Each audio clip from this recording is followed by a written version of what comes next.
पायात बळ पाहिजे, पोटात कळ पाहिजे आणि डोक्यात वळवळ पाहिजे. बस त्या गोष्टी तुमच्या जवळ असतील ना तर तुम्ही तोडलंच म्हणून समजा मग.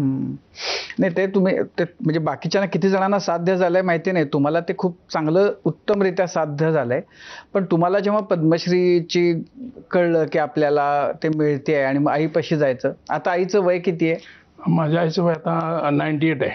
बर, कारण मागच्या वेळेला तुम्ही आईच्या बद्दल खूप खूप छान गोष्टी सांगितल्या होत्या. खूप छान. जेव्हा आता तुम्ही पद्मश्री मिळाली आहे आईला सांगितलं, कसं सांगितलं, आईला काय कळलं, आईची काय प्रतिक्रिया होती?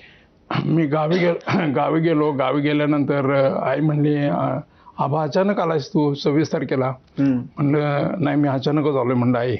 मग मी गावात गेल्यानंतर समजल्यानंतर मग तालुका, जिल्हा, शाळा, शैक्षणिक माध्यम, तसा माझा खूप संपर्क चांगला आहे. म्हणजे ब प ह्या वारकरी संप्रदायामध्ये किंवा शालेय जीवनामध्ये.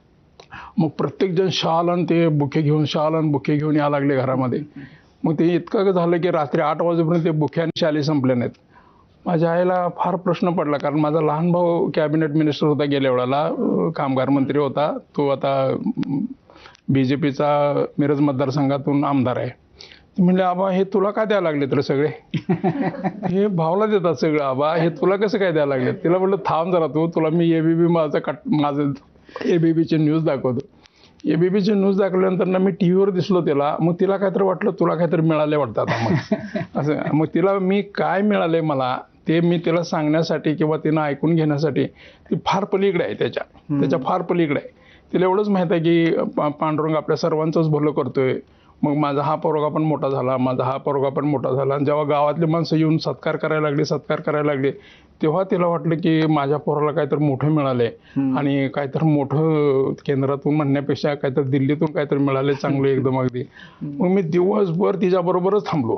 म्हणजे आम्ही गावी गेल्यानंतर तिच्याबरोबरच जेवतो, तिच्याच पदराला हात पुसतो, तिच्याच पदराला तोंड पुसतो.